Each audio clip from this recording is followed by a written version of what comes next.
Ipinanganak noong ika-20 ng Agosto taong 1973,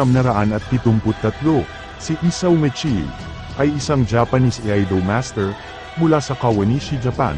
Nagsimula siyang matuto ng paraan ng espada sa edad na 5, at ngayon ay may hawak na 6 na Guinness World Records para sa kanyang mga kasanayan sa katana.